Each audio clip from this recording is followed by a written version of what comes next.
I cannot be talking about change.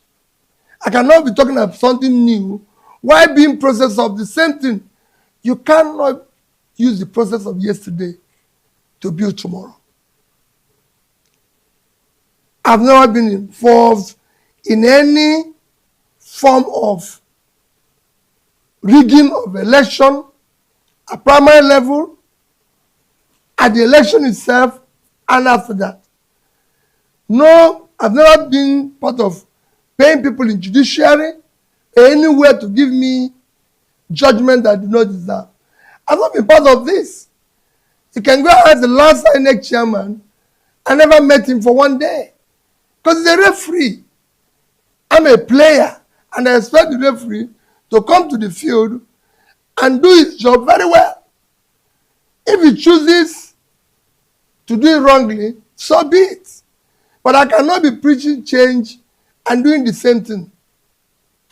Yeah, I think a lot of people who support you would be re-inspired by what you just said. But you are, of course, now operating within the ADC. Yes. Can you realistically secure the ticket in a field that includes seasoned political heavyweights like Atiku Abubakar? And what happens if you don't? Would you be willing to step aside for a stronger coalition candidate in the interest of defeating the incumbent, President Tinubu? Well, let me tell you, Mr. Charles, we're a coalition. For me, what I believe that Nigeria requires now is a coalition of people who are willing to sacrifice everything. It's a coalition of competencies, coalition of capacities, coalition of people who are compassionate to tackle issues that Nigeria needs urgent attention today. That's what I see as that coalition. We're no longer going to be a coalition of people who are going to share democracy dividend or transnational coalition because there's nothing to share any longer. Whatever we are sharing now, the country is finished. We need to now be a coalition of people who are going to sacrifice everything to build tomorrow. And if that is the case, it will be easy. It is done in several countries of the world where coalition came together and put somebody to be part, to lead it. Example is in Indonesia. When Joko Widodo was chosen to be a presidential candidate, he was not chosen by his party. He was chosen by a coalition of parties that came together and said, this is our candidate. And because of it, other smaller parties joined in that coalition because they believe he will do the work. Where we are now in Nigeria, it's time to hire qualified, competent person. Our recruitment process for 2027 must be different from what it used to be. Right. We must now get somebody who is committed to a future and a better Nigeria. And do you see any person who is like that beyond yourself? Well, like I said, we have a party now. I'm sure the party people will come together and decide. There might be somebody better. Right. There might not be. But whatever there is the choice, it must be based on empirical, verifiable evidence that this person is better than Charles. So why should Charles be doing this program when we have a better person? Well, it'll be interesting to see how that works out. And it'll be interesting to see whether a lot of the other people think the way that you do. You had a recent meeting with Rabiu Kwankwaso, the former governor of Kano State. It sparked talk of a northern alliance with you. Is that the beginning of a political merger, or is it just optics? It's not a part of the alliance, part of the coalition. Charles, one of the things that is affecting us today in this country is lack of unity. We need now to be united as a country. We have to now ensure that religion, tribe does not exist in building this future we want. We need united, secure Nigeria where we can start conversing and discussing issues that will help us to build a better future. Indeed. But going along that line and being brutally practical, some have suggested that you simply can't win the North unless people like Nasir El-Rufai, in addition to the likes of Rabiu Kwankwaso, come on board and convince the Muslim North to not only look to the South for a president in 2027, but specifically to the Southeast and to you. They say that unless people like El-Rufai and Kwankwaso not only back you, but convince the North to do the same, you might as well forget it. What is your reaction to that? Well, my reaction is that I work with them so they can do that. But I can tell you, Charles, you can take it in this studio, nobody will build or do what I intend to do in the North. I'll change the North. Our greatest assets is in the North. Tell us more. Our greatest assets as a country is in the North. The vast uncultivated land is our future. We can make more money as a country from agriculture than we make from oil. And that we have to start doing immediately. If we want to secure the North today, we need to start investing in those critical areas, agriculture, start pulling people out of poverty, investing in education, investing in health. And that we can do. I've seen this country after country that I've been able to study. Just I have taken time, if I can say it, more than any other person contesting, to visit different countries to see firsthand what they're doing. And I could see it in the North. I could see that future. I could feel it. Yeah. But obviously you can't do any of that without, first of all, securing the That's North. it. That's what I'm saying. Of course, when you talk about securing the North, it's just like securing all over Nigeria. When it comes to issue of security, Charles, we've reached a stage where we have to be very, very decisive. No longer issue of negotiation, anything. Charles, I had what I can call disturbing insecurity when I became the governor of Anambra State. It got to a stage that I had to come here and tell President Obasanjo, Mr. President, this is what I want to do. And you must allow me to do it. You can go and ask retired General Enenche. He was commander of the army unit then in Anambra State. Late John Haruna and late Commissioner Bello, I can call names, go and ask them what happened. And you could see it, that the then IG, Abubakar, came and said, for 5 years, we've not had issue of major robbery or kidnapping in Anambra State. I'm not saying it will not go away. No. But you can decisively deal with it. And there's so many ways to deal with it. Because the insecurity we are suffering today was not just something that started with gun. It started with the erosion of governance, erosion of values, erosion of, abandoning the youth, and erosion no education, of trust, social trust, everything. These are the things that over the years, what you're seeing as cumulative effect of leadership failure over the years that brought us to this. So what you need to do is to be decisive and then start long-term process of ensuring that you build trust, you bring governance, justice. People are punished if they do the wrong thing. This and you start building while you're pursuing. No nation will lose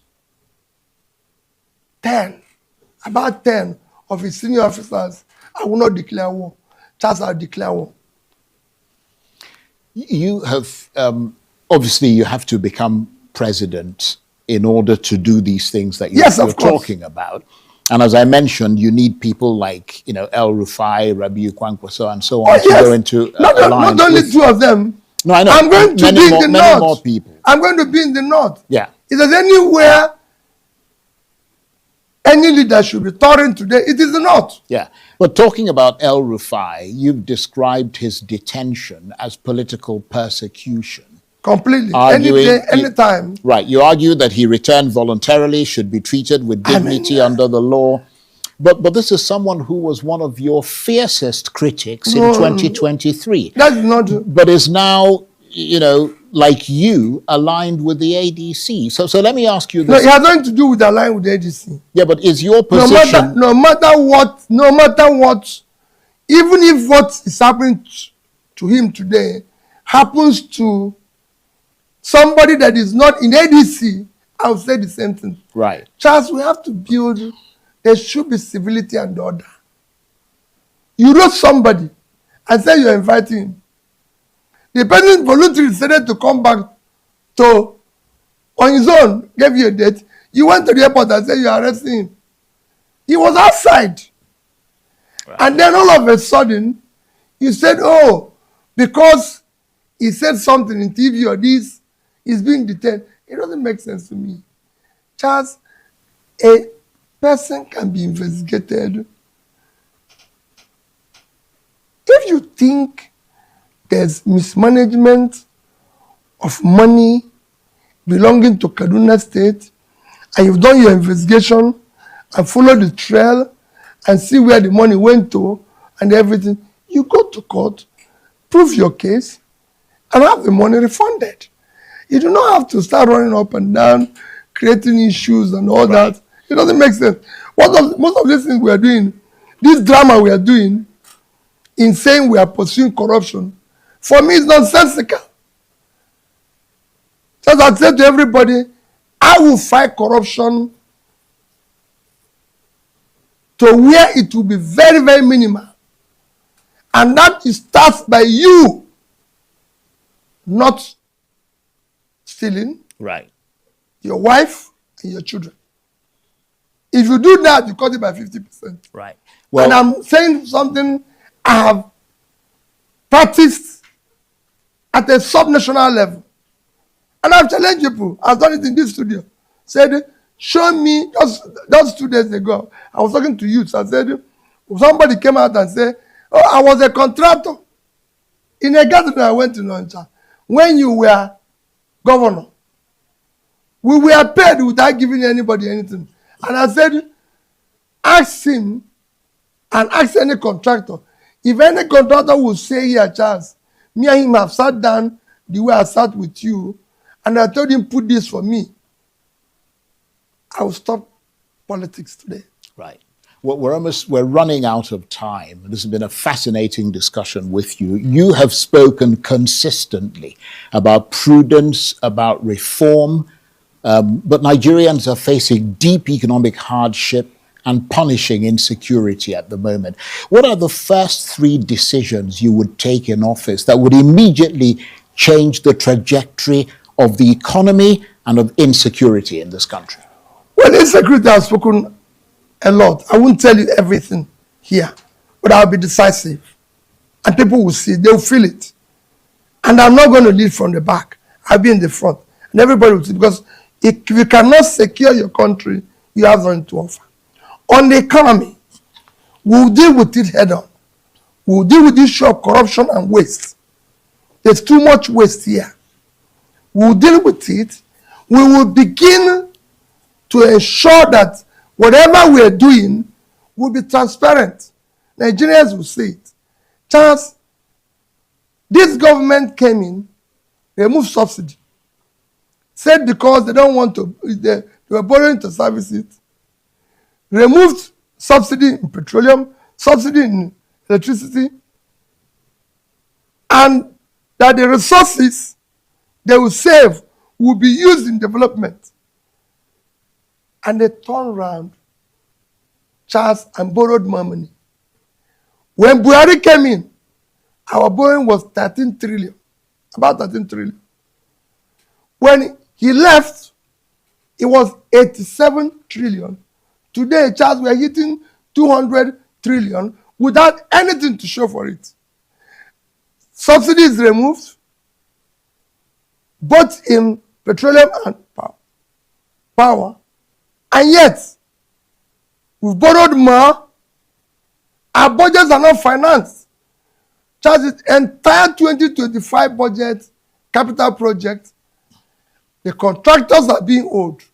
So we're owing contractors. We borrowed more money. Where is the money going? What happened? The people need to know. I'll be open to them. I will insist that all borrowing would be used for investment. If they had borrowed to do something, at least the government promised one thing: power. If I don't give you power, don't vote for me. If they had borrowed all this money and put it in power, we'll say okay.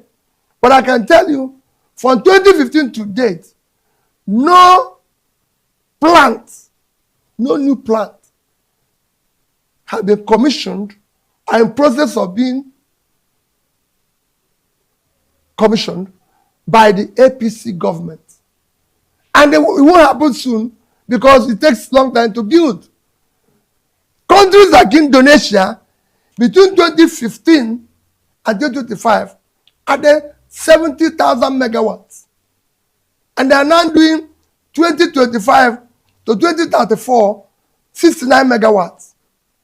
India added within the same period 171,000 megawatts to bring their total installed capacity, and this is now to 500,000. Egypt, within 2015 and 2021, added 28,000. How many have we added since 2015? Charles, we have a problem. We need to face it.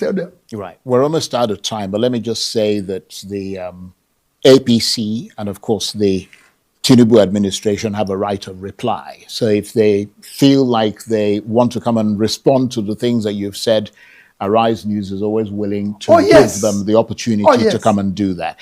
Before let it know, like I said, that's why I'm talking to them. As president, I will be talking to the people. Right. We want the president to talk to us. Let him, when he was campaigning, it was him saying about the promise to give power. He shouldn't be asking somebody to come and apologize when he didn't deliver what they promised. Okay, well, we've literally got a couple of minutes to go. One more quick question before we go. Nigeria remains deeply divided along ethnic and regional lines. It desperately needs a vision that can unite all the people in that vision. Beyond rhetoric, what concrete steps would you take to build a genuinely national political identity for this country? Charles, I've told you that before. It's not the reason why we are divided along ethnic, religious lines is because people who are incompetent, who lack the capacity, who don't have the compassion and commitment for a better Nigeria, uses tribe as their own certificate for competition. So if they say, oh, we won't vote for Peter Obi, he said they are against voting for Igbos. I've said before, do not vote for me because I'm from the Southeast. Do not vote for me because I'm a Christian. Vote for me because I'm committed to turn around Nigeria. And Charles, I'll do it. And I'll start from the north. On that note, you can land. I'll start from the north. Okay. Because I know where the problem is. I'll start bringing back all those productivity that made it for the north to be safe. Right. Okay. I'll move it to the south. We'll cover everywhere. We need to do it. That's why I keep saying we'll move the country from consumption to production, from sharing the wealth to creating the wealth. When you start creating the wealth, people will see it. You build a society where people's hard work, talent will match up the opportunity. Where a child of nobody can be somebody without knowing anybody. Just you lived in England. Nobody knew your father when they gave you a job. We have to stop people scrambling first class in a restaurant. I went to eat in Abuja the other day. In a small restaurant, the person that served me had a first class. What a country is that? We must stop that. On that note, I want to thank you